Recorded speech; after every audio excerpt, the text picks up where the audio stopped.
Assalamualaikum warahmatullahi wabarakatuh. Selamat pagi semuanya.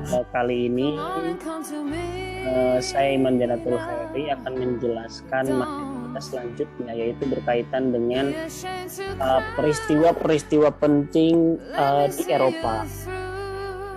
Yang salah satunya adalah di antaranya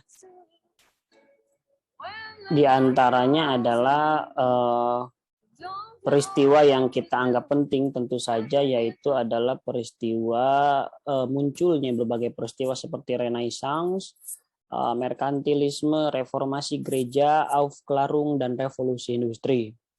Kali ini kalau waktunya masih sempat, mungkin kita akan membahas Renaissance terlebih dahulu ya. Sebelum berbicara Renaissance, kita harus tahu dulu bahwa orang-orang Eropa ini mengalami masa kegelapan atau yang sering disebut Dark Age, atau kadang-kadang nama lainnya adalah abad pertengahan atau Middle Age. Sebetulnya ceritanya begini ya, Kekaisaran Romawi itu sudah dimulai 1 atau 2 abad sebelum Masehi. Namun di usianya yang hampir ke 500, Kekaisaran Romawi ini kemudian mengalami keguncangan ya, di mana yang tadinya mereka menyembah paganisme berubah menjadi agama baru yang saat itu baru muncul, yaitu agama Nasrani. Namun kemudian Romawi sendiri nanti pecah, terbelah dua antara Romawi Barat dan Romawi Timur. Romawi yang ada di barat itu adalah pusatnya di Italia, di Romawi, kota Roma. Sedangkan Romawi Timur itu letaknya di Konstantinopel, sekarang di ibu kotanya Turki. Nah, kemudian di Romawi Barat atau di kota Roma ini, Kekaisaran Romawi ini mulai mengalami kejatuhan gitu ya di abad ke-5 ini. Sekitar 476 Masehi. Mungkin di Indonesia saat itu baru muncul Kerajaan Kutai. Kenapa sih disebut abad kegelapan? Disebut abad kegelapan sebetulnya dilihat dari segi ilmu pengetahuannya. Kalau kita membayangkan ilmu pengetahuan adalah cahaya, maka penyebutan zaman kegelapan berarti ilmu pengetahuan tidak didukung oleh masyarakat Eropa saat itu. Bagaimana kondisi masyarakat Eropa? Tidak ada perkembangan di dalam bidang kebudayaan, ekonomi, apalagi ilmu pengetahuan. Ada yang mengatakan bahwa itu disebut 1000 tahun kegelapan. Apa itu 1000 tahun kegelapan? 1000 tahun kegelapan itu dianggap adalah masa kegelapan Eropa dari abad ke-5, 400 sekian, sampai abad ke-15. Jadi tahun ke-1000 ini mereka masih gelap gulita. Ini berbanding terbalik ya dengan kondisi di dunia Arab yang saat itu Islam lahir, Nabi Muhammad lahir, membuat peradaban Arab ini lebih jauh dikenal, meskipun saat itu dikenal dengan peradaban Islam. Jadi ketika Islam sedang naik daun, justru Eropa ini sedang mengalami kemunduran. Dalam teori kebudayaan, perubahan suatu masyarakat ini atau gerakan sosial itu diakibatkan 2 hal secara umum, eksternal dan internal. Secara internal mereka punya motivasi untuk berubah, secara eksternal mereka terdorong oleh pengaruh luar untuk berubah. Untuk kasus Eropa, secara internal ini mereka ingin berubah karena mereka sudah tidak sanggup lagi hidup dari zaman kegelapan. Dan secara eksternal mereka terpacu untuk berubah karena saat itu diselingi oleh perang salib. Ada memang dominasi negara-negara Arab dan peradaban Islam yang menjadi ancaman bangsa Eropa. Bangsa Eropa menganggapnya itu sebagai sebuah ancaman. Di sisi lain, bangsa Eropa ini punya kebutuhan khusus terhadap barang-barang dari timur. Jadi ibaratnya orang Eropa itu sangat norak ya. Jadi lihat barang-barang timur tuh mereka takjub. akan kebesaran peradaban Islam yang saat itu pusatnya ada di Istanbul juga.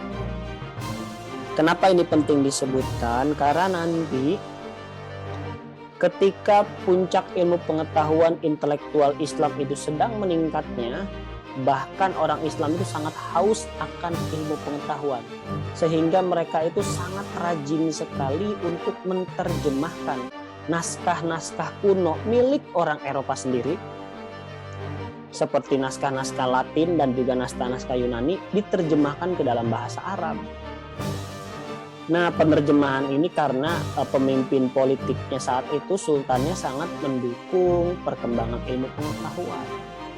Perpustakaan Baghdad itu terkenal sekali gitu, menyimpan ribuan perkamen gitu ya, mengumpulkan seluruh ilmu pengetahuan yang ada di dunia, termasuk warisan-warisan orang-orang Yunani.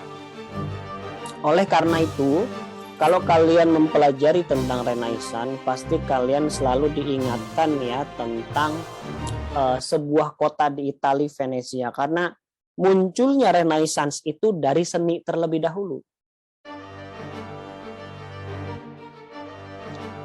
Bagaimana kemudian Renaissance ini bisa berkembang? Pertama, gara-gara di Italia ini muncul kelas-kelas menengah baru. Jadi karena ini kota dagang, sehingga banyak kaum-kaum kelas menengah. Kelas menengah itu adalah orang-orang yang setengah kaya lah katakanlah.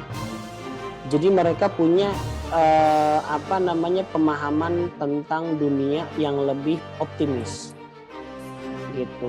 Nah, ketika mereka optimis, maka mereka percaya terhadap ilmu pengetahuan. Nah, itu kata kuncinya. Bahkan kota Florence ini menjadi kota yang sangat makmur saat itu karena mereka juga menjadi penyambung perdagangan antara timur dan barat. Tapi juga tetap ya didukung oleh penguasa setempat. Kebetulan di Italia ini para pejabatnya ini mendukung pengembangan pembiayaan pendidikan di bidang seni dan budaya. Tokoh-tokohnya adalah Cosimo de Medici. Cosimo de Medici ini mendirikan sekolah seni rupa. Dia nanti yang disebut sebagai satu keluarga Medici itu mempunyai peran dalam mengembangkan Renaissance. Terus muncul seniman Leonardo da Vinci, ada Raphael dan lain sebagainya. Jadi secara umum ada 3 hal faktor lahirnya gerakan Renaissance. Pertama, kondisi pahit. Kalian kalau tahu ilmu kedokteran pada abad pertengahan itu kejam sekali. Orang digergaji nggak dikasih bius, orang sakit malah didoa-doain bukan diobatin.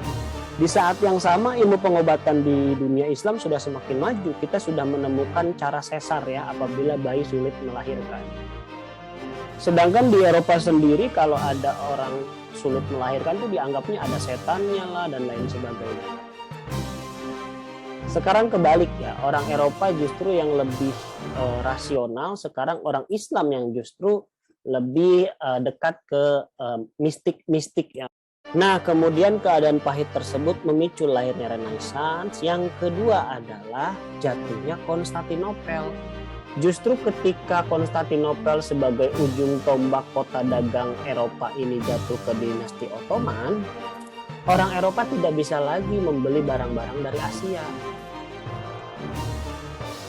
Salah satunya yang sering mereka beli favoritnya adalah rempah-rempah.